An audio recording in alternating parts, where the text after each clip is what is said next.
La nueva regulación de horarios y turnos laborales especiales no está vigente aún. Según el Ministerio de Trabajo, el documento contempla la posibilidad de cambios en la jornada de trabajo y que se extiendan hasta 12 horas. La ley urgente que reforma el Código de Organización Territorial y modifica cómo deben utilizarse los fondos de prefecturas y municipios fue aprobada con los 77 votos que, como mínimo, necesitaba el oficialismo. La sesión del legislativo se instaló en una universidad de San Borondón, en Guayas. Donald Trump respondió a la decisión de la Corte Suprema de Justicia de Estados Unidos que dejó sin piso el cobro de sobretasas a las importaciones. Trump dijo que la medida es rebatible y anunció una nueva sobretasa de 10% para todos los países. Los diarios Expreso y Extra continuarán su línea informativa y editorial a pesar de la intervención impuesta por la Superintendencia de Compañías. Así lo aseguró Eduardo Carminiani, procurador judicial de Granasa. Tras la salida de Mario Godoy, el Pleno de la Judicatura dio marcha atrás y revocó la cuestionada suspensión del juez del caso AAA y destituyó al juez que liberó a alias Topo. El gobierno anuncia que habrá 4.000 citas adicionales en el IES. Lo piensa lograr haciendo que algunas atenciones médicas se reduzcan de 20 a 10 minutos. Los gremios médicos protestan por la propuesta. Televistazo entrevistó a uno de los sobrevivientes del naufragio en Galápagos. Él confirmó que la embarcación zarpó fuera del horario permitido. No les exigieron usar chalecos salvavidas y asegura que mantenerse con vida fue un milagro. Polémica por decisión de Liga Pro de aplazar el partido entre Universidad Católica y Emelec. La organización argumentó motivos de seguridad, mientras que los capitalinos se oponen a la medida. Ecoavisa estrenó en Cuenca Chuya Vida, la nueva serie nacional grabada con calidad internacional, cuyos capítulos podrán verse a través de Ecoavisa Play. Amigos, buenas noches. El gobierno busca modificar el esquema de jornada laboral mediante un acuerdo ministerial. Este permite el incremento de hasta 12 horas diarias de trabajo a cambio de más días de descanso, sin recargos ni pago de horas extras, si se mantiene el límite semanal de 40 horas. Con esta noticia iniciamos Televistazo Estelar. Bienvenidos.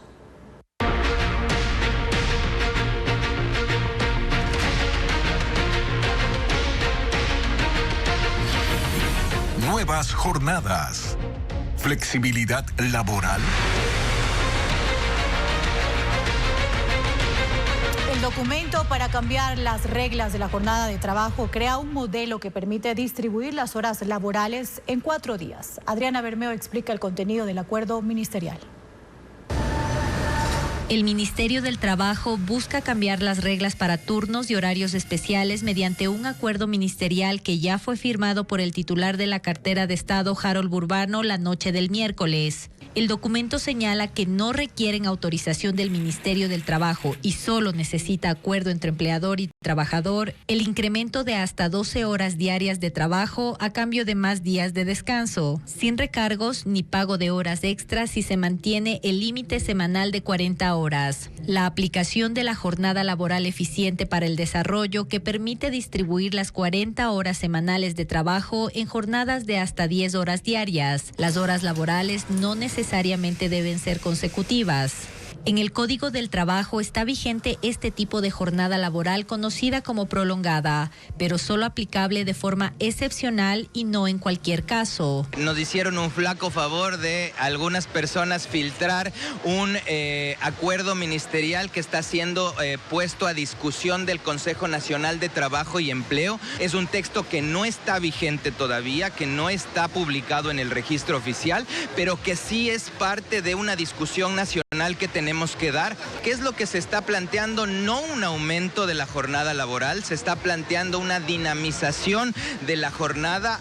En cambio, sí se requiere de autorización del Ministerio del Trabajo para aplicar los turnos especiales, cuando por la naturaleza de la actividad es necesario trabajar más de 5 días seguidos, en cuyo caso se otorgarán días de descanso adicionales o acumulados, distintos a los de la jornada ordinaria.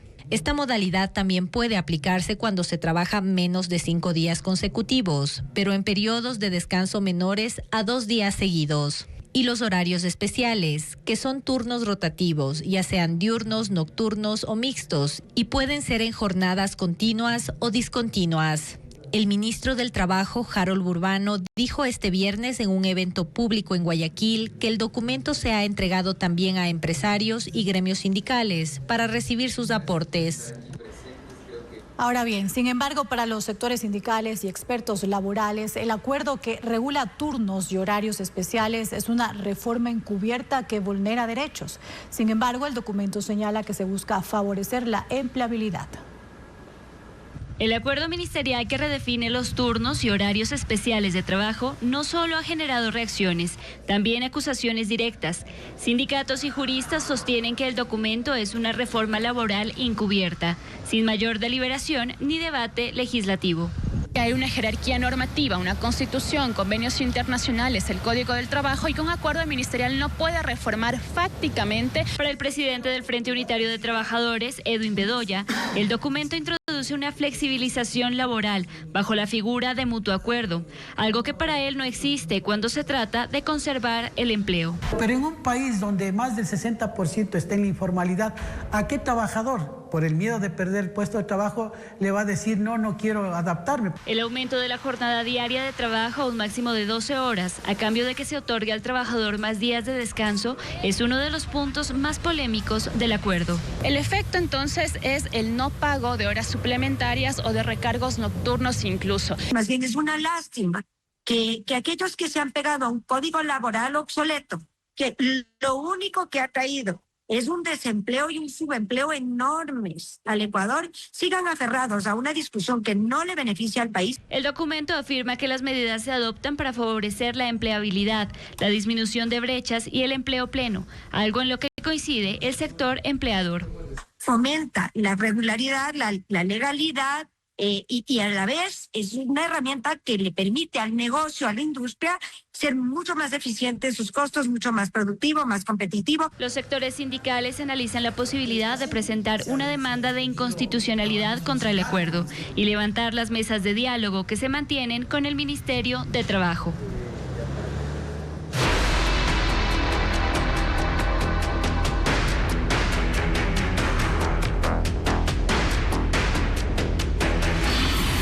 Asamblea. Sesión clave en Guayas.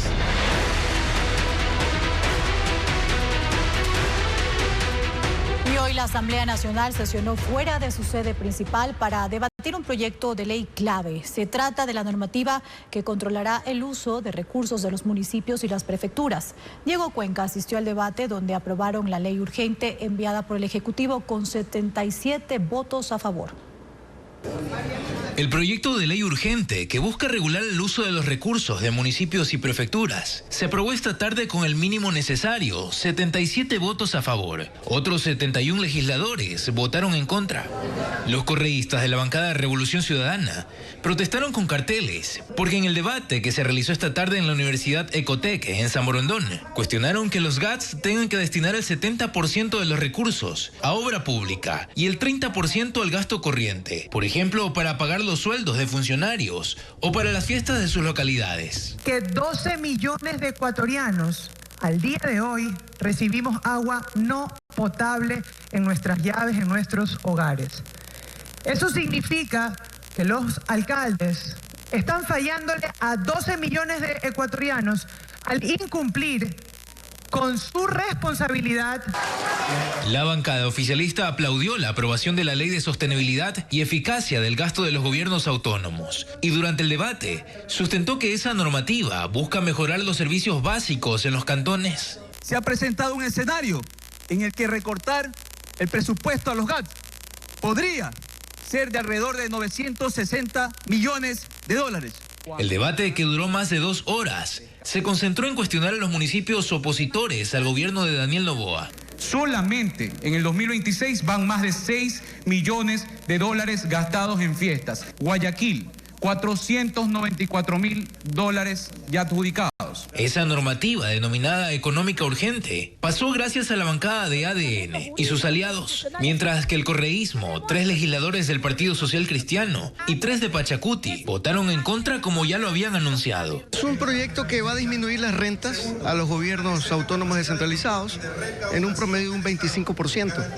Es decir, que de los 4.000 millones de dólares que aproximadamente deben recibir municipios y prefecturas, le van a quitar 1.000 millones de dólares. La ley pasará al Ejecutivo para su última revisión y luego entrará en vigencia. Y en la sesión que se desarrolló en San Borondón, por pedido del presidente Nils Olsen, la bancada de ADN decidió seguir los pasos del presidente de la República, quien cambió temporalmente su sede de trabajo a Guayaquil. Esto ocurre justo cuando el alcalde de la ciudad está preso y el liderazgo está vacante. No es la primera vez que la Asamblea sesiona en Guayaquil, aunque normalmente hay una razón válida para ello. Un año más de fundación de la ciudad o un nuevo aniversario de independencia, pero hoy no es ni 25 de julio ni 9 de octubre. Hoy el motivo es otro. Guayaquil necesita atención, sobre todo en medio de esta crisis que vive la ciudad. Guayaquil necesita una bancada y un gobierno que está presente, necesita una asamblea presente. Y explica que están siguiendo un ejemplo cercano. Así como el presidente de la República ha mencionado que va a movilizarse y va a hacer base aquí en la ciudad de Guayaquil hasta el 15 de marzo, creemos que lo responsable es que como asamblea también podamos venir a sesionar acá. Aunque realmente la sesión no fue en Guayaquil, fue en San Borondón, en la sede de la Universidad de Ecotec, y la interpretación del por qué se escogió este sitio varía según la bancada. Básicamente es esconderse. Las sesiones deben ser en Quito, en la Asamblea Nacional. A pesar de que lo han hecho escondido por acá, en el fondo de San Borondón, lo más lejos posible, la gente se ha expresado. Se refiere a que en los alrededores de la sede temporal de la Asamblea hubo algunas protestas en contra de la ley que los legisladores estaban debatiendo, la que obliga a los gobiernos seccionales a invertir la mayoría de su presupuesto en obras y que al final fue aprobada. La seguridad impidió que los manifestantes se acercaran, así que no se registraron incidentes mayores. La asamblea sesionará hasta el 25 de febrero en San Borondón y luego regresará a Quito, a su sede regular.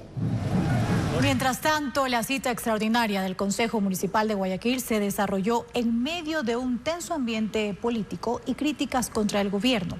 La alcaldesa subrogante Tatiana Coronel y los concejales rechazaron la reforma a la ley del COTAT, asegurando que recorta el presupuesto del Cabildo destinado a programas sociales. Estefanía Arias informa que también designaron al nuevo secretario municipal.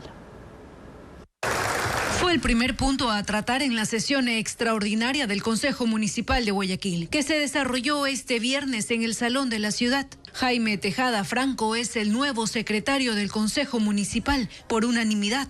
Reemplaza a David Norero Calvo, quien renunció el pasado 13 de febrero, señalando que lo hacía en virtud de contribuir a la defensa del alcalde Aquiles Álvarez, que está detenido. Es abogado de profesión, llegó al municipio en 1992, pero han sido idas y venidas, sumando 30 años como funcionario público. Ha ejercido varios cargos en el municipio. El más reciente, desde 2019, fue el de secretario general. Pero la sesión dirigida por la alcaldesa subrogante, Tatiana Coronel, se tornó tensa cuando llegó a discusión la reforma al Código Orgánico de Organización Territorial, Autonomía y Descentralización COTAT, que a esa misma hora se debatía y poco después fue aprobada por la Asamblea Nacional instalada en San Borondón. Para la concejala Emily Vera, la ley representa un retroceso y recorta los recursos del Cabildo, afectando sus programas sociales, educativos y artísticos. Y se refirió a las declaraciones de Noboa en una entrevista radial, calificándolo de irrespetuoso. Daniel Noboa odia a Guayaquil. Daniel Noboa está dispuesto a destruir a Guayaquil. Y que les quede claro también, aquí no existe ningún alcalde criminal. Aquí existe un secuestrado político por el gobierno de Daniel Noboa. Palabras que fueron apoyadas por los otros 14 concejales. Algunos hasta exhibieron carteles contra el proyecto de ley. Mientras Coronel señaló que con la reforma al COTAT, Guayaquil sufriría una reducción presupuestaria de casi 100 millones de dólares. Durante la sesión, los ediles también rechazaron los allanamientos a las instalaciones de Segura EP el pasado 15 de febrero, calificándolo de un show carnavalero. ¿Por qué tomarse por asalto esta institución? ¿O acaso Su centro de monitoreo que ellos tienen son ineficientes. Aquí, la alcaldesa subrogante argumentó que Aquiles Álvarez siempre buscó una coordinación con el gobierno en temas de seguridad, pero nunca hubo una respuesta.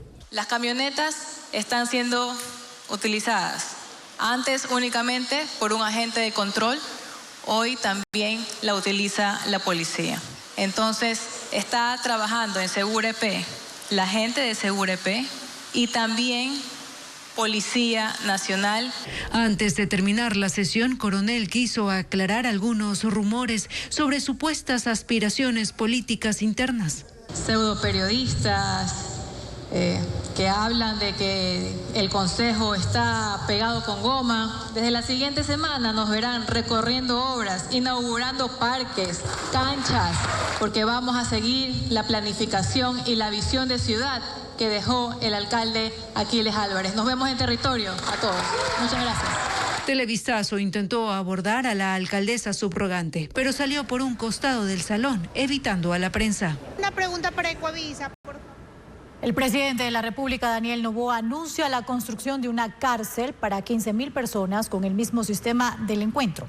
En una entrevista radial, el mandatario anticipó que se aplicaría la tercera placa como una medida de seguridad, como lo cuenta Patricio Díaz. El presidente Daniel Noboa, durante una entrevista en Radio City esta mañana, adelantó algunas medidas que tomará en el área de seguridad. Anunció la aplicación de una tercera placa para los vehículos. Esto se analizaba en Quito para la movilidad. El mandatario dice que servirá también para evitar delitos. De esa forma, con tecnología, atacamos extorsión, atacamos secuestros, controlamos pues la movilidad de los GDOs. Otra medida que anunció va en torno a resolver los problemas del sistema de rehabilitación social. Dice que se construirá una nueva cárcel para 15.000 personas con las características de la cárcel del encuentro. Necesitamos una cárcel grande en el cual se mueva bastante personal, o sea, pepeles, y poder arreglar las cárceles que hoy en día están en muy mal estado. Asegura que en lo que va del año hay una reducción del 8% de muertes violentas. Desde que se capturó al alcalde criminal, ha caído las muertes violentas en el DMG en 26%. ¿Usted cree que eso es coincidencia? El mandatario respondió también a sus críticos. A mí me insultan todos los días. Yo ya he visto el colmo del cinismo y la conchudez, que pues los criminales a mí se me cargan de que yo soy el criminal. Imagínense, ya estamos... Usted es el narco, dice. Y claro, yo soy el narco, pues llevamos como familia 85 años trabajando, sacándonos la madre. Mi abuelo repartía periódicos desde que era niño hasta ahora, para que venga pues algún sinvergüenza ahí que sí recibe dinero del narcotráfico, así que nosotros somos los criminales. Y en torno a la justicia, dice que será necesaria una reforma legal. Que la policía y Fuerzas Armadas han capturado cerca de 140.000 personas en su periodo y solo 10.000 han sido procesadas. Entonces es muy fácil hacerse el científico y hablar de independencia y hablar de esto y lo otro, pero quisiera verlos a ellos lidiar todos los días con grupos de delincuencia organizada que tienen sus tentáculos metidos en función judicial, que tienen sus tentáculos metidos en cada área del país, inclusive en algunos GATS, y que tienen poder político, porque tienen cheerleaders políticos. Y confirma que está cumpliendo con los policías en las acciones que tomen contra los delincuentes. Hay policías que nosotros los hemos ayudado, que les hemos dado perdón presidencial. Pero también se refirió al tema económico. Resaltó que en sus últimos viajes ha conseguido la confianza de inversionistas. Y eso permite, por ejemplo, que el príncipe heredero de Abu Dhabi, Mohammed bin Zayed Al Nahyan, venga al país en 10 días. Resaltó también el acuerdo comercial que se alcanzó con Estados Unidos. Sin embargo, no se refirió a la situación con Colombia por los aranceles impuestos y tampoco a las críticas que recibió la reforma al COTAT que propuso.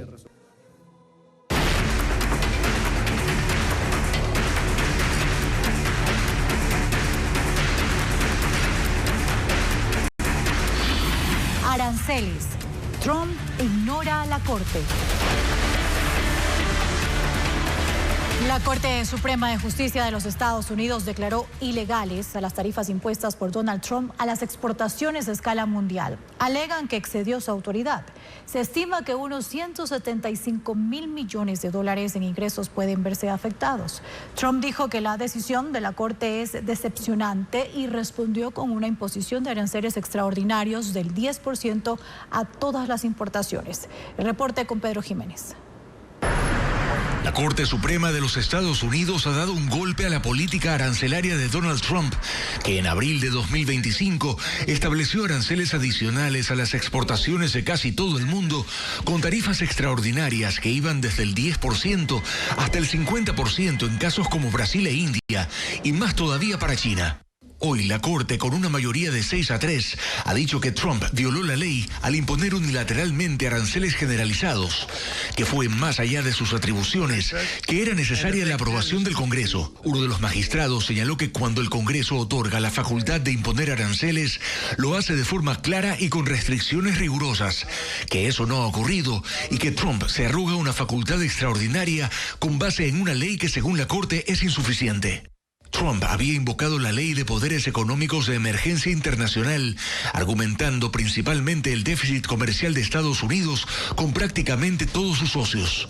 En septiembre, varias empresas demandaron un pronunciamiento de la Corte Suprema, y el de hoy se ha dicho que es una de las más grandes derrotas para Trump. En la sala de prensa de la Casa Blanca, dijo que la decisión es profundamente decepcionante. Descargó su enojo contra dos jueces conservadores nominados por él que apoyaron la resolución. Son tontos, perros falderos. El tribunal se ha dejado influenciar por intereses desde el extranjero, señaló. Dijo que aún tiene alternativas en materia arancelaria, desafió la decisión de la Corte y anunció su plan. Hoy firmaré un decreto para imponer tarifas globales del 10%, además de los aranceles ya existentes. Y explicó que su base es la Ley de Comercio de 1974, que permite aplicar hasta por 150 días aranceles para enfrentar graves déficits en la balanza de pagos. Mientras tanto, el destino de unos 175 mil millones de dólares recaudados hasta ahora por los aranceles que hoy frenó la Corte Suprema no está claro. El tribunal no dice qué debe hacerse con esos fondos, pero los importadores afectados podrían incluso pedir la devolución de esos valores. La decisión de la Corte Suprema de Estados Unidos, que da de baja los aranceles que cobra ese país a sus socios comerciales, impacta a las exportaciones ecuatorianas, que ya no tendrán ese sobrecosto. Pero ¿qué pasa con el acuerdo comercial recíproco que Ecuador alcanzó recientemente con Estados Unidos y que versaba principalmente sobre los aranceles que hoy eliminó la justicia? Lenin Artieda los cuenta en el siguiente informe. La primera pregunta que genera la decisión de la Corte Suprema de Estados Unidos sobre los aranceles que dispuso el presidente Donald Trump es qué va a pasar con el acuerdo de comercio recíproco que se anunció entre ese país y Ecuador. La duda surge porque el punto principal de esa negociación era la eliminación del arancel del 15% a la mitad de los productos que Ecuador le vende a ese país. Yo creo que ese acuerdo tiene que quedar en compás de espera hasta que se solucione el tema de los aranceles y la legalidad de los aranceles establecidos por Trump. Si es que terminan desmontándose esos aranceles, ya no hace sentido la firma de este acuerdo. Fue en abril del 2025 cuando el presidente Trump impuso aranceles a todos sus socios comerciales. Para Ecuador fue del 10%. En julio de ese año, el arancel se incrementó al 15%. Meses después, en noviembre, se exoneró del pago de esa sobretasa a 104 productos y la semana anterior se anunció que con el acuerdo alcanzado se suprimía el arancel para 130 productos más. La decisión de la Corte Suprema estadounidense pone todo a foja cero. No podemos decir que esto es una eliminación total e inmediata de los aranceles, de las sobretasas que creó Trump, pero sí es una debilitación muy fuerte de su política arancelaria. Ya no va a tener la discrecionalidad ni el poder de hacerlo directamente y va a tener que seguir los caminos regulares para poder crear nuevos impuestos o recargos. Se debe recordar que la intención del gobierno de Trump era eliminar el déficit comercial de Estados Unidos con sus socios. En lo que refiere a Ecuador, según el Departamento de Comercio de ese país, en 2025 importaron 9.021 millones de dólares y exportaron 8.552 millones. lo cual determina un déficit para Estados Unidos de 469 millones de dólares. Ese es el monto que se buscaba equilibrar con el acuerdo comercial recíproco, lo reconocía el ministro de la Producción, Luis Jaramillo. Pero corrigiendo esto a través del manejo petrolero, podríamos conseguir nosotros el que tenga Estados Unidos un superávit y reducir la tasa automáticamente del 15 al 10%. Eso tocará, ¿no es verdad?, revisarlo. Lo cierto es que, por ahora, los productos ecuatorianos que se exporten a Estados Unidos no pagarán el arancel del 15%. Lo cierto es que el 2026 será un nuevo año de incertidumbre para el comercio exterior. Gracias por seguir en nuestra sintonía. Tenemos más información. El periodista ecuatoriano Juan Carlos Calderón fue uno de los sobrevivientes al naufragio de la embarcación Spondylus ocurrido en Tortuga Bay, Galápagos. Él asegura que fue un milagro mantenerse con vida, mientras fuentes de la Armada confirmaron a Televistazo que la tripulación incumplió con la hora autorizada para salir de esta playa, algo que también fue confirmado por el sobreviviente, como nos informa Bessie Granja. La embarcación Spondylus, en la que murió el capitán y armador del barco, Fausto Lara, y naufragaron 28 turistas en Tortuga Bay, a 2.5 kilómetros de Puerto Ayor, en Galápagos, incumplió con los protocolos de la Armada. Fuentes de la institución consultadas por Televistazo detallaron que la lancha no zarpó a la hora de salida reglamentaria, hasta las 4 de la tarde. Además, lo hizo con malas condiciones meteorológicas. Incluso uno de los sobrevivientes, Juan Carlos Calderón, periodista de investigación en Ecuador, relata la hora en la que partieron.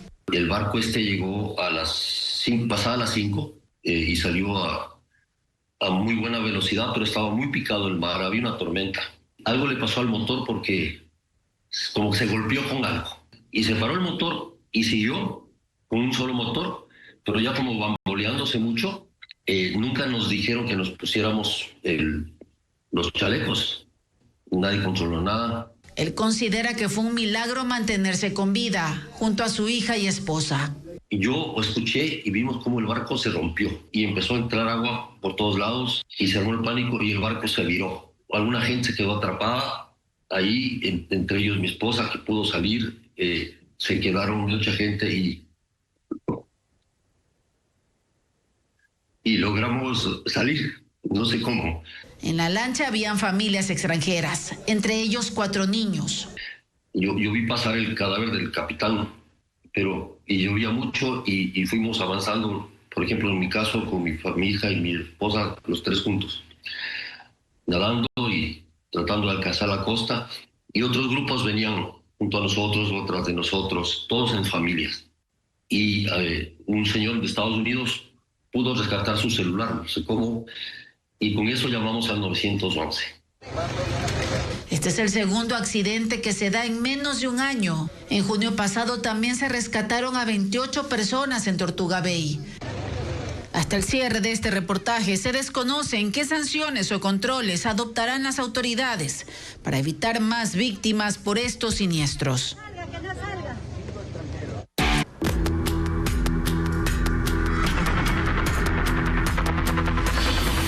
Invierno. El país otra vez en jaque.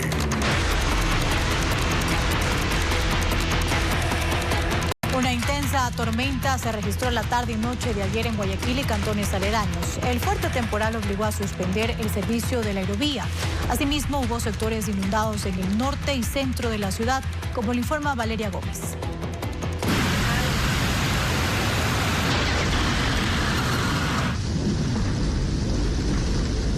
Parecía que el cielo iba a caerse.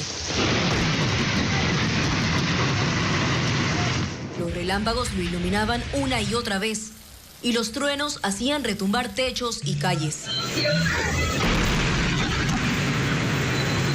Las tormentas eléctricas se sintieron en gran parte de Guayaquil, Daule, San Borondón y Durán desde la tarde de ayer. Cada rayo que caía activaba la alarma de los carros y generaba preocupación entre los ciudadanos. Varios grabaron los relámpagos con sus celulares. ¡Qué miedo! El fotógrafo Gabo Harper mientras grababa la tormenta con su cámara y teléfono, logró capturar el momento exacto en que cayó un rayo. ¡Ay, no puede ser!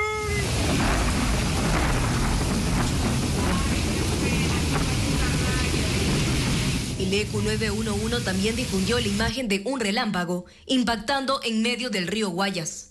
Con el paso de las horas, la situación parecía no cambiar. Y ya sabe, mira esto. La Autoridad de Tránsito y Movilidad informó que la aerovía fue suspendida debido al fuerte temporal. Asimismo, en redes sociales, una usuaria reportó que ya a bordo de un avión, la tormenta eléctrica había atrasado su vuelo. Mientras tanto, el estruendo de cada trueno seguía sintiéndose en los hogares. La tormenta estuvo acompañada por lluvias, cuya intensidad variaba. El INOCAR informó que a las 8:44 de la noche se registró pleamar con un nivel de 5.13 metros. Segura EP reportó que varios sectores se inundaron, entre ellos Samanes 2, Sauce 6, la avenida Quito y Vélez y la avenida 25 de Julio y Antonio Ante. Tras varias horas de actividad eléctrica, la tormenta fue perdiendo fuerza, pero el monitoreo por parte de las autoridades continuó durante toda la noche. El invierno avanza en el cantón Sicchos, provincia de Cotopaxi, provocando derrumbes, vías destruidas y comunidades aisladas, lo que ha obligado a declarar la emergencia. El Comité de Operaciones de Emergencia Cantonal evaluó más de una decena de afectaciones que interrumpen la conectividad y amenazan el sustento de decenas de familias. Sandy Espinosa con el panorama en ese cantón. El Comité de Operaciones de Emergencia de Sicchos declaró la emergencia en este cantón de Cotopaxi por los estragos del invierno. La decisión se adoptó tras una reunión de 5 horas donde se evaluaron los daños provocados por el temporal, que hasta el momento deja más de 5.000 familias afectadas. La geografía de Sicchos agrava los efectos. Sus carreteras, construidas entre laderas, ceden ante los derrumbes que bloquean el paso. Uno de esos puntos críticos es la ruta que une a la cabecera cantonal con la parroquia Las Pampas. Allí quedó destruido un tramo de 100 metros, lo que obligó a desplegar maquinaria para rellenar la zona, un proceso que en ocasiones toma hasta 6 horas. Hemos tenido más de 18 puntos que han existido derrumbes en las vías principales que nos unen a la ciudad de La Tacunga, a la parroquia de Chuquchilán, a la parroquia Las Pampas de Palo Quemado y a varias comunidades. En las zonas apartadas la situación es más grave. Al occidente del cantón, las comunidades de Chinoalo, Alto y La Chala están aisladas hace 4 días. 60 familias no tienen rutas alternas para movilizarse, provocando la pérdida de su producción lechera. Estábamos hablando de unos 300 a 600 litros. Y entonces eso pierde, está valorado siquiera más de unos $2,000 más. Al norte de Sicchos, en el sector Praderas del Toachi, el incremento de sedimentos en la represa del proyecto hidroeléctrico Toachi-Pilatón ha elevado el nivel del agua, poniendo en riesgo a 50 familias de la comunidad de Sarapullo. El municipio coordina acciones con la Corporación Eléctrica del Ecuador, CELEC, para retirar el material acumulado y abrir las compuertas.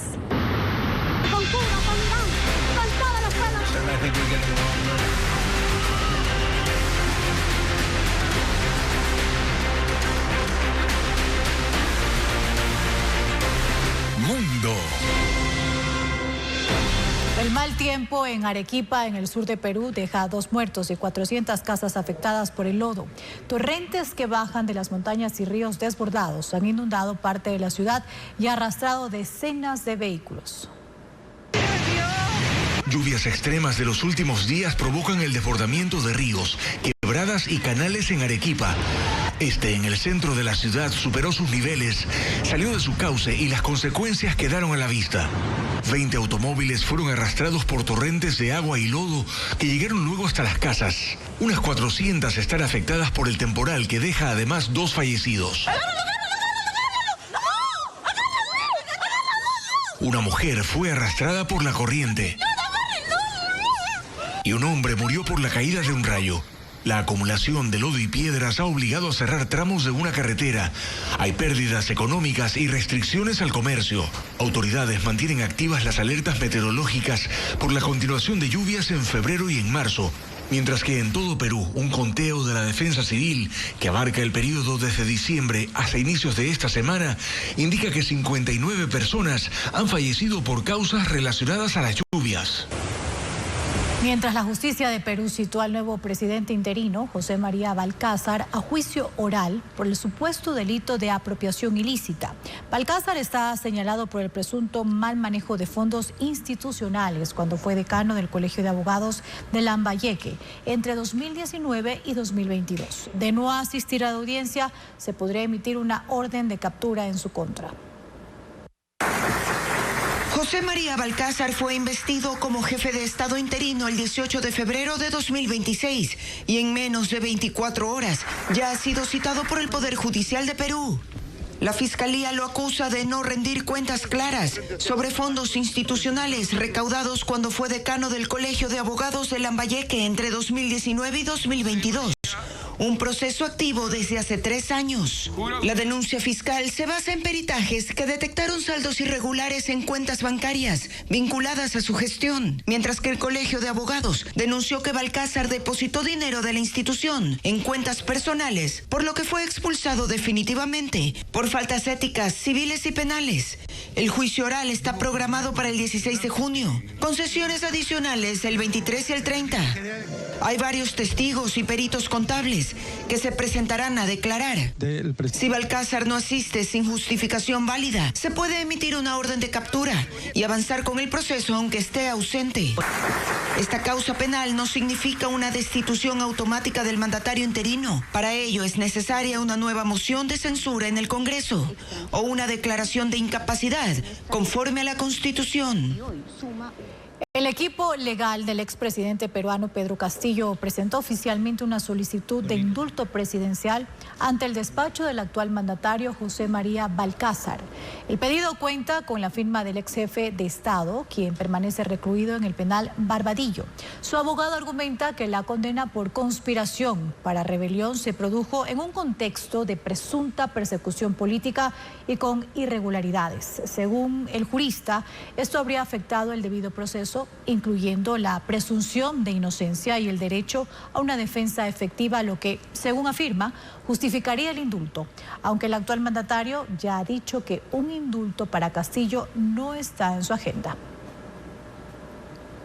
La policía británica continúa la investigación contra el expríncipe Andrés de Inglaterra y ha iniciado un registro en Royal Lodge, la antigua residencia que ocupaba cerca del castillo de Windsor y que se vio obligado a dejar por orden del rey. Esto forma parte de las pesquisas por los correos electrónicos publicados por el Departamento de Justicia de Estados Unidos, en los que se advierte que Andrés compartió informes de visitas oficiales a Hong Kong, Vietnam y Singapur con el fallecido pederasta Jeffrey Epstein. Andrés estuvo retenido este jueves durante 12 horas en un exhaustivo interrogatorio, tras lo cual fue liberado. Y ahora cambiamos de tema para contarles que anoche el Teatro Sucre en Cuenca se llenó de risas y aplausos con la premier de la serie de comedia Chuya Vida. Esta producción impulsa con fuerza el talento ecuatoriano y ya puede disfrutarla también en la app de Cuavisa Play. Completamente lleno lució el Teatro Sucre en Cuenca durante el esperado estreno de Chuya Vida. Actores, productores, directores y todo el elenco se dieron cita para celebrar esta nueva apuesta de Cuavisa por el talento ecuatoriano, en una noche cargada de emoción, risas y orgullo nacional. La serie cuenta la historia de 4 personajes provenientes de distintas regiones del país que deberán aprender a convivir mientras se enfrentan los desafíos de la vida diaria. Bueno, las locaciones son justamente un homenaje a Cuenca en Chuya Vida. Se luce el Parque Calderón, se luce el Puente Roto. Son episodios cargados de comedia para toda la familia, no tienen violencia y lo que sí tienen es mucha esencia ecuatoriana. Gabriela Menéndez interpreta a Claudia, una chica niñada que lo pierde todo y tiene que aprender a trabajar para salir adelante. Realmente estuvo toda una investigación para mi personaje de una chica de San Borondón que tenga que vivir en la sierra. Entonces, más que dificultad, era el de entender cuál era la motivación de mi personaje para poder salir adelante. El acompañamiento de Ecoestudios, liderada por Ana Cecilia Alvarado, fue fundamental para que esta producción tenga altos estándares de calidad. porque vemos que el talento humano, el capital humano es el principal recurso que tenemos aquí en Ecuador, y la idea es exportar este proyecto a las plataformas internacionales. Son 7 episodios grabados en formato RAW, el mismo que se utiliza en producciones de Hollywood. Era un equipo más de 70 personas que estábamos dentro y con diferentes locaciones, alrededor de 47 locaciones. Y es que desde pelado siempre iba a la cancha. Más allá de la comedia, Chuya Vida transmite un poderoso mensaje de unión y resiliencia, recordándonos que a pesar de las diferencias, siempre podemos salir adelante juntos. Todos en algún momento tenemos alguna dificultad, que tenemos problemas, pero a partir de eso se impone siempre la solidaridad. Chuya Vida ya está disponible en la aplicación Ecuavisa Play. El primer capítulo será gratuito para todos los usuarios. Yo no sé qué haces aquí, pero sé que no tienes a dónde ir y no sé cómo te va a ir en este. Y este viernes, autoridades de la Facultad de Ciencias Médicas de la Universidad Central presentaron ante la Fiscalía la denuncia formal por el presunto caso de alteración de notas. Sin embargo, la acción legal habría destapado otras irregularidades que, según los propios estudiantes, no han sido investigadas. Carla Delgado amplía la información. La Facultad de Ciencias Médicas de la Universidad Central del Ecuador presentó este viernes en horas de la tarde una denuncia ante la Fiscalía por el presunto caso de adulteración de calificaciones, mientras el rector de la universidad, quien ha evitado conceder entrevistas sobre el tema, ofrece investigar. Difundió un comunicado en el que asegura que ha dispuesto que la comisión disciplinaria investigue los hechos de manera exhaustiva, garantizando el debido proceso y el estricto cumplimiento del estatuto universitario y la normativa vigente. La denuncia se formaliza 44 días después de que la subdecana de Medicina alertara sobre estas irregularidades. Incluso ha señalado la posible existencia de una red interna en la universidad. Primero, hay partes que cobran, ¿no es cierto? Otras partes que hacen favores políticos, porque eso sí lo hay. Entonces, para esto tiene que haber un complot, ¿no es cierto?, entre varias instancias. Estamos de TICS, estamos vicerrectorado de academia, estamos decanato. Entonces, ahí hay una confabulación. Los estudiantes prefieren mantener cautela. Aseguran que no es la primera vez que las autoridades tienen conocimiento de estas y otras anomalías que nunca fueron investigadas. En noviembre de 2022, alrededor de... finalizando ese periodo académico, hubo una denuncia por parte de un estudiante en una cátedra donde específicamente se denunciaba esto, cambios de notas irregulares. Tenemos casos de docentes que nos dan clases virtuales todo el semestre, aun cuando esto es prohibido. Alterar calificaciones constituye un delito de falsificación de documentos, sancionado con una pena privativa de libertad de 5 a 7 años, según el Código Orgánico Integral Penal. La audiencia contra Adolfo Macías Villamar, alias Fito, prevista para la próxima semana en Estados Unidos, fue aplazada hasta septiembre próximo. Según la cadena CNN, existen versiones sobre una posible negociación del narcotraficante, cabecilla de los choneros, con fiscales de Nueva York. Los detalles con Paul Romero. La audiencia en Estados Unidos contra Adolfo Macías, alias Fito, cabecilla de los choneros, fue suspendida por tercera vez desde su extradición en julio del año pasado. La diligencia judicial prevista para el 26 de febrero en la Corte de Brooklyn se postergó hasta el 17 de septiembre, en medio de versiones sobre una posible negociación del procesado con la Fiscalía de Estados Unidos, según reportó CNN. El ministro del Interior, John Reinberg, dijo que está al tanto del caso y se mostró confiado de las decisiones judiciales de ese país. Confío plenamente en lo que están haciendo ya la justicia, no tengo la menor duda, así como lo he conversado varias veces con las autoridades previos justamente a la extradición y posterior a la extradición. Sabemos Fito es culpable de muchos delitos cometidos allá, solo es un tema de cuestión de tiempo. Se conoció también que Estados Unidos aprobó una visa a la hija menor de Macías Villamar, una niña de aproximadamente 3 años, que estuvo en el sitio en el que fue detenido el narcotraficante por patrullas militares, dentro de un búnker en Manta. Alias Fito se declaró no culpable de los 7 cargos de los que lo acusa Estados Unidos, como conspiración para la distribución internacional de cocaína, uso de armas de fuego y contrabando de armas. En Ecuador tiene procesos penales abiertos por evasión, tras fugarse de la cárcel regional Guayas en 2024 y lavado de activos, en el caso Blanqueo Fito, en el que está procesada su familia.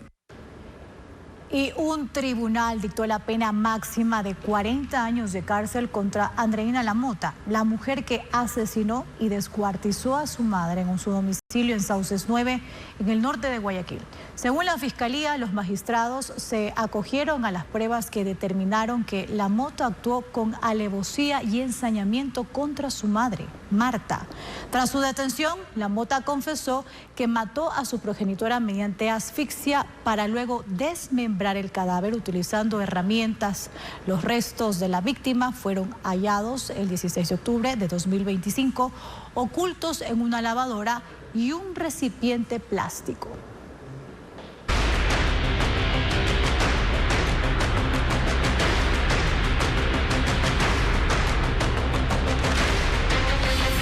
Expreso y Extra. Intervención estatal. Los diarios Expreso y Extra defenderán su línea editorial crítica con el gobierno, pese a la intervención que afrontan desde la madrugada de ayer. El procurador jurídico y vocero de ambos diarios calificó a la intervención como improcedente e ilegal. El origen de la intervención tiene que ver con un accionista minoritario descontento. El Estado. Inmobiliar, entidad adscrita a la Presidencia de la República, es dueña del 2.56% de las acciones de Granasa, que es la empresa editora de Expreso y Extra. Y como accionista, Inmobiliar pidió cierta información a Granasa, información que Granasa se negó a entregar. Tiene derecho un accionista que además pertenece a la función ejecutiva, que es dueña de un canal de televisión, es decir, que es un competidor. ¿Tiene derecho ese accionista a acceder a información sobre los suscriptores de Granasa? Eso es absolutamente improcedente. Pero la interventora ahora sí tendría acceso a esa información. No, yo no me voy a anticipar a eso. Vamos a ver qué pide la interventora. La interventora, Elizabeth Jiménez Franco, ya está presente físicamente en el edificio donde funcionan los diarios Expreso y Extra e incluso tiene asignada una oficina en el lugar. La intervención de una compañía no implica que el interventor se convierta en administrador de la compañía. Según la ley, lo que se requiere para ciertas operaciones es el visto bueno del interventor. La intervención tiene por objeto vigilar la marcha económica de una compañía. Y más allá de que Granasa no tiene ningún problema económico, el interventor no tiene ninguna injerencia, ni puede tener ninguna injerencia en el manejo de la línea informativa y editorial de la compañía. Por eso mismo asegura que la línea editorial de Expreso y Extra no sufrirá cambios. No hay poder en el mundo que pueda o vaya a doblegar la independencia de estos medios. Por lo pronto, el área periodística de ambos diarios sigue funcionando con normalidad absoluta. Es más, la oficina de la interventora está fuera de la sala de redacción. Esto es un hostigamiento. El procurador judicial asegura que no conoce el tiempo que durará la intervención y que aún hay que mantener reuniones para conocer el alcance de la misma. Mientras tanto, la Sociedad Interamericana de Prensa reaccionó con preocupación por la decisión del gobierno de intervenir Gráficos Nacional, la empresa editora de los diarios Extra y Expreso, y exhortó a las autoridades a actuar con transparencia. Fabiola Santana informa sobre estas y otras reacciones. La intervención ordenada por la Superintendencia de Compañías a la editora de Diario Extra y Expreso, Granasa, encendió la alerta de la Sociedad Interamericana de Prensa. En una publicación de X, el organismo internacional que defiende las libertades de expresión y de prensa expresó su preocupación por la medida y exhortó a las autoridades a actuar con transparencia y estricto apego al debido proceso. El control sobre empresas independientes no puede en ninguna circunstancia convertirse en un mecanismo indirecto de censura o presión editorial, sostuvo el presidente de la CIP, Pierre Manigault. En Ecuador también reaccionaron otras organizaciones de promoción de las libertades y acceso a la información. Fundamedios advirtió que en empresas periodísticas este tipo de control exige garantías claras de no injerencia editorial. La Fundación Periodistas Sin Cadenas hizo una línea de tiempo de la tensión entre el gobierno y Expreso. Concluye que la intervención no es un hecho hecho aislado y crea un peligroso precedente para la libertad de expresión en Ecuador y alerta sobre un giro autoritario del gobierno y su relación con la prensa. Algunos juristas también son críticos. La ex jueza constitucional Daniela Salazar dijo que cada vez que directa o indirectamente se acalla una voz crítica, perdemos todos. Julio Cueva alertó que este es un mensaje dirigido no solo a ese medio, sino a todos. Nadie está a salvo si se atreve a incomodar al poder. Son algunas de las voces que alertan de los riesgos que se corren con la decisión del régimen de Noboa. Y 3 organizaciones de derechos humanos solicitaron al Comando Conjunto de las Fuerzas Armadas que derogue los nuevos lineamientos que censuran el trabajo de la prensa. Las restricciones atentan el ordenamiento jurídico nacional y los estándares del sistema interamericano, según las entidades de derechos humanos. Paul Romero sigue este tema. Nuevas organizaciones se suman al rechazo de los lineamientos de las Fuerzas Armadas para la censura de medios y periodistas críticos. La Fundación Regional de Asesoría en Derechos Humanos, INRED, la Comisión Ecuménica de Derechos Humanos, CEDU, y el Comité Permanente por la Defensa de los Derechos Humanos cuestionan la disposición. Establecer parámetros para autorizar o negar el acceso a actividades institucionales constituyen una medida que configura como censura previa y afecta gravemente la libertad de expresión, la transparencia y el derecho de la ciudadanía a recibir información de interés público, señala el comunicado.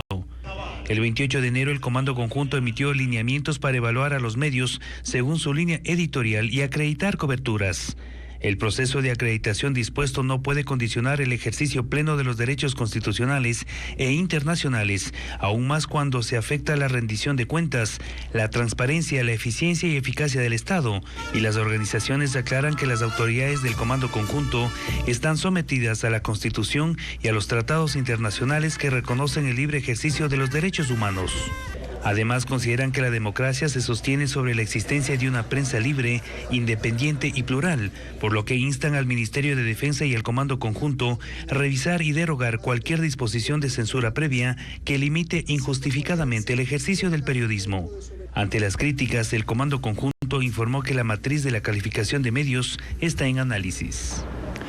La tarde de este viernes se anunciaron 2 acciones de inconstitucionalidad en contra de la ley que regula los gastos de los gobiernos seccionales. Además, la Unión Nacional de Educadores convocó a una movilización en Quito el próximo 13 de marzo. Adriana Bermeo con el informe. Bastaron unos pocos minutos para que se anuncie la primera acción de inconstitucionalidad tras la aprobación de la ley económica urgente que regula los gastos de las prefecturas, municipios y juntas parroquiales. Iremos a la Corte Constitucional acompañado de ustedes. Esto todavía no termina. Esta acción en contra del proyecto aprobado se presentará una vez que la ley sea publicada en el registro oficial. No fue el único anuncio. En una publicación de X, la Unión Nacional de Educadores dijo que presentará otra demanda. Además, convocó a una movilización para el 13 de marzo en Quito. Otras autoridades seccionales, como el prefecto de Azuay, Juan Cristóbal Lloret, y el alcalde de Cuenca, Cristian Zamora, señalaron a los 3 asambleístas de su provincia que votaron a favor de la ley y publicaron sus fotos. Los culparon de pronunciarse en contra de la autonomía de los GATS. También hubo quienes defendieron la aprobación de la ley. Si esto hubiese pasado hace años, ahorita no estuviéramos tantas necesidades insatisfechas acumuladas. La Asociación de Municipalidades del Ecuador publicó en su cuenta oficial que garantizará la implementación ordenada y efectiva de la reforma. Yuri Colorado y el equipo técnico de la AME definirá una hoja de ruta para acompañar a los municipios. Con la salida de Mario Godoy se nota un giro en las últimas decisiones del Consejo de la Judicatura. Anoche levantaron la cuestionada suspensión al juez Cristian Fierro del caso AAA y destituyeron al juez que liberó a alias Topo, cabecilla de los choneros.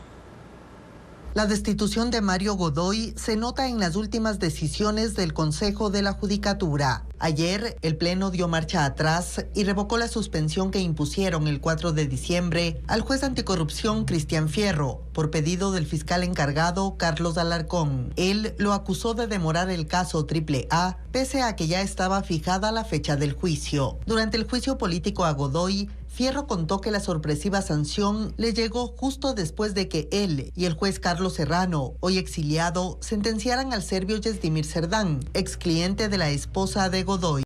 El Pleno de la Judicatura, al levantarle la suspensión, no entró en esos detalles. Ahora los jueces Fierro y Serrano ya podrán firmar la sentencia escrita de 10 años de prisión en contra del serbio. Otra decisión que tomó el Pleno fue destituir al juez de Orellana, Walter Pío Arriaga, quien liberó a alias Topo, cabecilla de los choneros y operador de alias Fito, una acción que se esperaba desde julio del año pasado y que reclamó insistentemente Samantha Lozada, exfuncionaria de la Judicatura que fue amenazada por alias Topo y está exiliada tras sufrir un atentado. A la Subdirección Nacional de Control Disciplinario les llega su informe motivado de fecha 7 de enero del año 2026. Lozada respondió en sus redes sociales al argumento del vocal Fabián Favara, mostrando este documento de hace 6 meses que ella envió a Godoy y a los vocales anteriores, en el que pide que al menos suspendan al juez. Tuvo que salir Mario Godoy para que el informe llegue al Pleno y destituyan a Walter Pío Arriaga por manifiesta negligencia. Ahora les contamos que por disposición gubernamental los médicos del IES deberán acortar el tiempo de citas médicas de 20 a 10 minutos. Esto aplicará en casos de citas de seguimiento, de lecturas de resultados o para entrega de nuevas recetas. Los gremios indican que esto perjudicará la calidad de atención. Diego Puente con el reporte.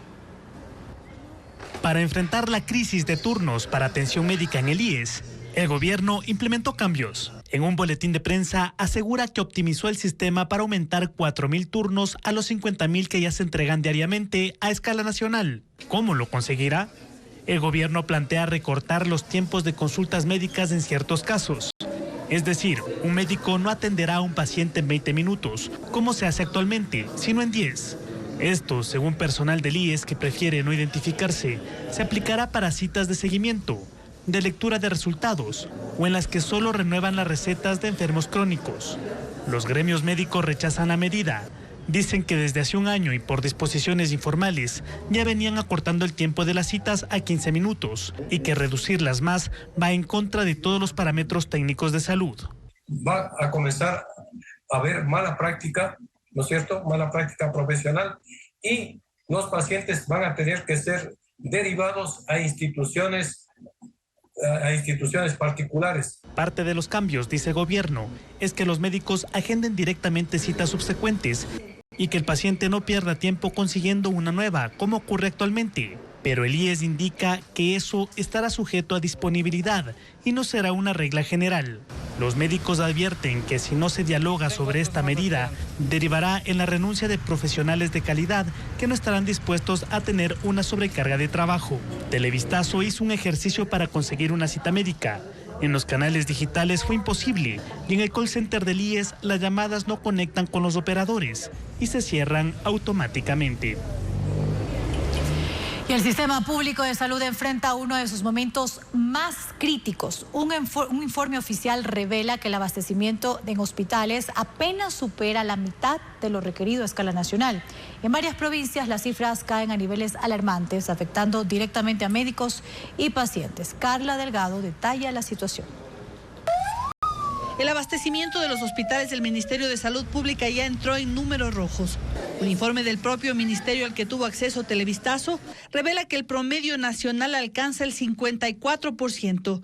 Sin embargo, la situación es mucho más crítica en varias casas de salud del país. En la costa, el Hospital Monte Sinaí en Guayas registra apenas un 19% de abastecimiento. El Hospital María Lorena Serrano en El Oro llega al 24%. Y el Hospital General Rodríguez Zambrano en Manta, Manabí, apenas alcanza el 27%. El Hospital Gustavo Domínguez en Santo Domingo de los Áchilas también se mantiene en un 19%. En la Sierra, el Hospital Homero Castañer en Cañar apenas llega al 32%. El Hospital Pablo Arturo Suárez en Pichincha alcanza el 40%. El Hospital Provincial General Docente de Riobamba en Chimborazo, 48%. En la Amazonía, el Hospital José María Velasco Ibarra en Napo reporta un 36% de abastecimiento, cifras que reflejan condiciones críticas según la Confederación Nacional de la Salud. Incluso se están reciclando guantes, así que solo hay dos vías, o no dar el servicio o hacer que el ciudadano pague.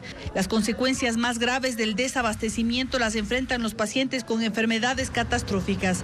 Compañeros están adquiriendo medicamentos, insumos para las diálisis diariamente en su terapia de 3 veces a la semana, entre $100 a $120. La Confederación advierte además que en el 55% de las unidades de salud ya se registra ruptura de stock. Esto significa que no hay disponibilidad de medicamentos, insumos, dispositivos médicos o material clínico suficiente para atender la demanda.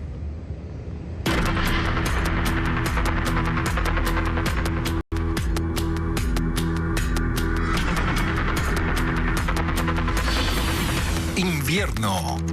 El país otra vez en jaque.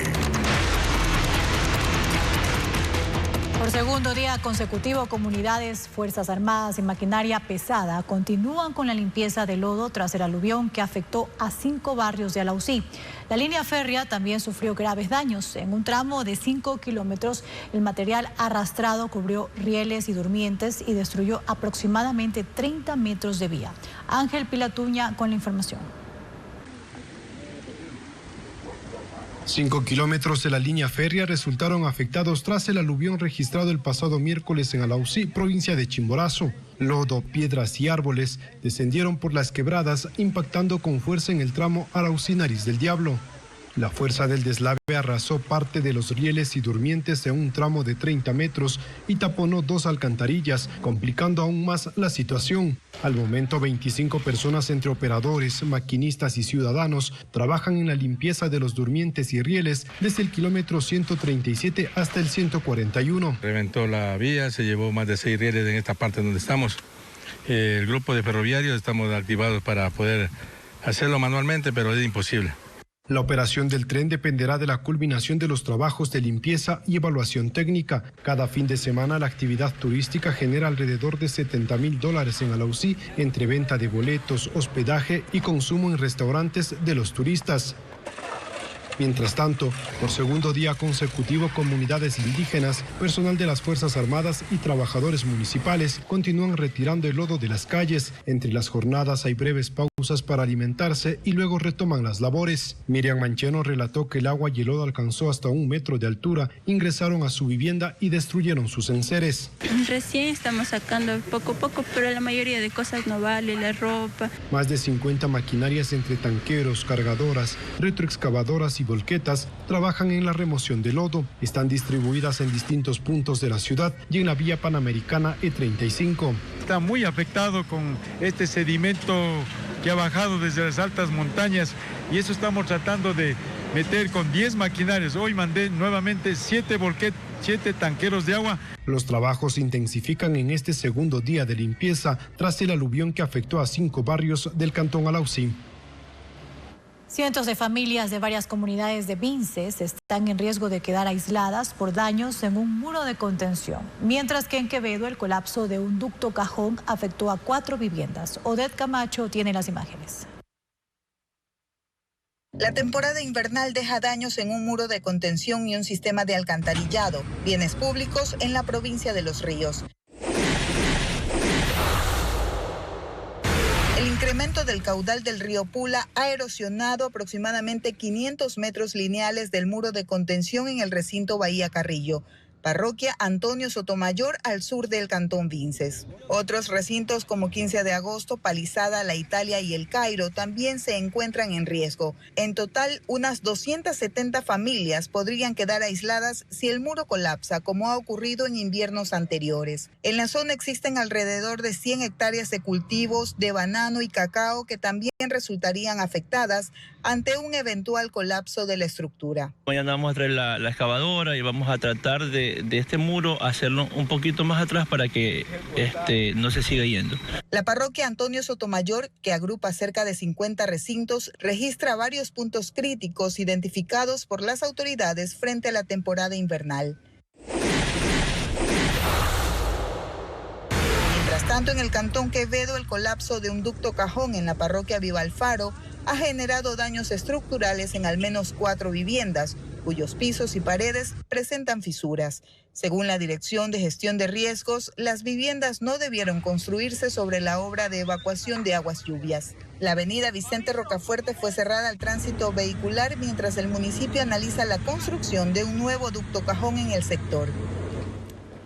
Y cambiamos de tema para contarles que la trayectoria y vida de la pintora guayaquileña Pacífica Icaza se convierte en la trama del más reciente estreno de teatro Zona Escena.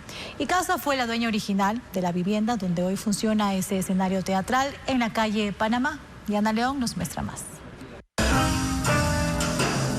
El teatro Zona Escena revive el legado de la artista guayaquileña Pacífica Icaza, quien en los años 20 fue la propietaria de la casa donde ahora funciona ese escenario. La obra Picasa vuelve a casa arranca en los exteriores de esa residencia patrimonial en la calle Panamá de Guayaquil. Con un amplio equipo de producción y 17 artistas en escena, la pieza combina múltiples disciplinas para dar forma al relato. Y contar una historia a través de una fiesta donde Picasa invita a la casa a que la gente coma, se divierta. También encontrar historias de un mundo donde ella vivió de manera diversa entre su historia social alta y también el mundo de los artistas de la época, que era un mundo lumpen, llamado los melenudos, que eran los hippies de su momento, ¿no? Bajo el seudónimo de Picasa, Pacífica fue una prolífica artista de la pintura impresionista abstracta. Hemos logrado que su hijo, que vive en Estados Unidos, nos envíe una cantidad de fotografías, de pinturas, de fotografías de altísima calidad, que son 10 exactamente, que ahora van a ser parte de las paredes de manera permanente en la casa. Entonces, por eso es un legado que hemos reconstruido y que va a formar parte un poco del patrimonio de la ciudad. En la obra, la actriz Ruth Cuello toma el papel de la protagonista, quien descansa desde 1988 en el cementerio patrimonial de Guayaquil. Es una alegoría de un carnaval, entonces aparece un chef invitado por ella, aparece un mayordomo, aparece la cantante que viene de Francia. La obra tendrá su función final este sábado 21 de febrero a las 5 de la tarde. Desde este viernes, los propietarios de locales y departamentos ubicados alrededor del edificio Multicomercio empezaron a retirar los productos y enseres que llevan 10 días atrapados. Ellos hablan de miles de dólares en pérdidas y de no tener ni siquiera ropa para cambiarse. Luis Alfredo Zúñiga estuvo en el sitio y preparó un informe.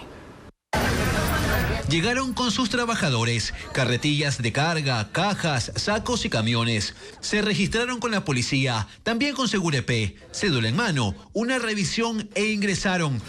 Se trata de los primeros propietarios que pudieron entrar a sus locales cerrados hace 10 días por estar dentro del perímetro restringido alrededor del edificio Multicomercio en Guayaquil. A ellos se les permitió sacar sus productos. Cada persona tiene su historia. Manuel, por ejemplo, llegó temprano con ansias de recuperar algo de lo que ha perdido en 3 locales de confiterías. 10 días sin ventas y sin producto dejan graves pérdidas económicas. Unos $8,000 diarios.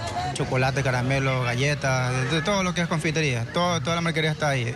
Solo tenía una hora para que él y su personal empaquen y retiren lo que pudieran. Una lucha contra el tiempo. Proveedores, bancos, pago de sueldos de empleados. ¿No se ha podido hacer? No se ha podido realizar. A unos metros encontramos a Edgar. Llegó solo, abrió los candados de su pequeño local de humitas. Su rostro reflejaba preocupación y no es para menos. Uy, muy duro esto, muy duro. Choclos y otros insumos ya se perdieron. No ha podido trabajar, no hay ingresos. No hay ingresos de nada. Ahorita se está sacando las cosas para comer uno mismo. 15 propietarios de departamentos y locales fueron convocados este viernes para retirar lo que puedan y hasta las 4 de la tarde seguían llegando con personal y camiones. Este movimiento va a continuar durante el sábado. A partir de las 8:30 de la mañana fueron convocados 20 propietarios más. Los dueños de departamentos como Gabriela tienen su propia historia. Ella dice que está con sus manos atadas. En el perímetro restringido tiene su casa, su local y su carro, que está atrapado en el edificio Multicomercio. Hoy pudo sacar enseres, pero lo que más espera es poder retirar su vehículo, que aún no termina de pagar. Sobrevivió el incendio mi carrito, gracias a Dios, y yo sé que va a salir y me voy a ir manejándolo. En mi local no puedo sacar nada porque no tengo a dónde llevarlo, porque no tengo casa. El acceso al Multicomercio también sigue restringido. Y anoche Alejandro Sanz conquistó a sus seguidores en Quito como parte de su gira mundial. ¿Y ahora qué? El artista español hizo vibrar al público con sus clásicos de siempre y también presentó los nuevos temas de su más reciente disco en un show cargado de emoción, romanticismo y conexión con sus fans.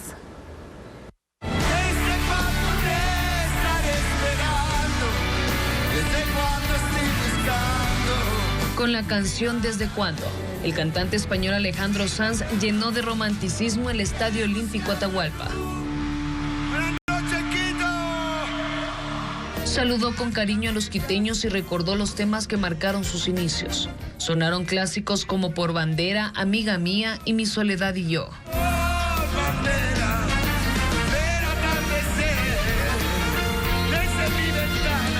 Estuvo acompañado de su banda y de un imponente despliegue de pantallas gigantes interactuando con cada canción. No lo pienses tanto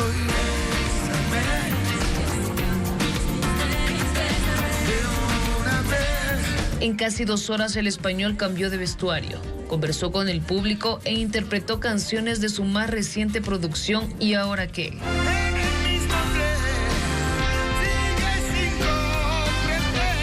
Sanz, de 57 años, continuará su gira este sábado 21 de febrero en el Estadio Modelo de Guayaquil. no lo pienses tanto, que se acaben los misterios. Espectáculos con intérpretes de distintos géneros musicales se apuntan en la agenda para este fin de semana. En Quito, los fanáticos de Juan Gabriel y Rocío Dúrcal podrán disfrutar de un show con sus imitadores. Diana León con los detalles.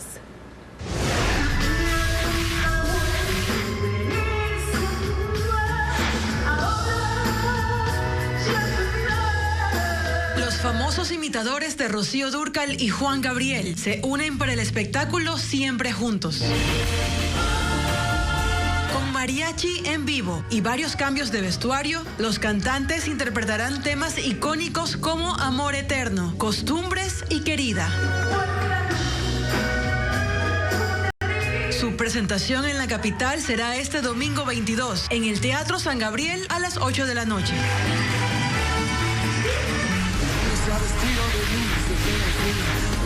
El cantautor español Alejandro Sanz trae al Estadio Modelo Alberto Spencer de Guayaquil su gira ¿Y ahora qué? En este espectáculo, Sanz busca emocionar al público con sus éxitos, mientras promociona las canciones de su último disco, que le da nombre a la gira. Cantará este sábado desde las 8:30 de la noche.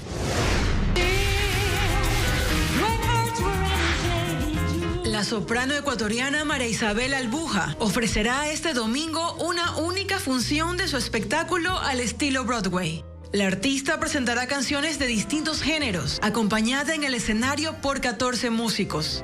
Su show arranca a las 6 de la tarde en el Teatro Scala Shopping de la capital.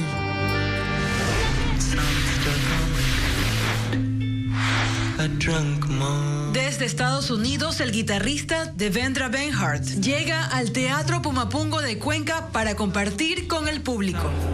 Su estilo, que combina folk acústico, psicodelia y letras surrealistas, ha marcado tendencia en la música independiente del siglo XXI. El concierto se realizará este sábado 21 a las 8 de la noche.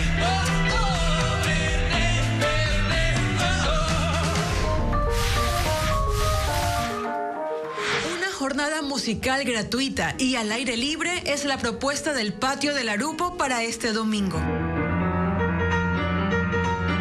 El pianista Tadeo Gangotena interpretará un repertorio romántico con obras de compositores como Lili Boulanger y Robert Schumann, además de incluir temas de su autoría. La presentación iniciará a las 11 de la mañana. Así llegamos a la parte final de nuestra entrega informativa, amigos. Gracias por su confianza y sintonía de siempre. Recuerde que mañana desde la 1:30 de la tarde, Ecuavisa Sports transmitirá el partido de Aucas versus Mushkruna en señal abierta.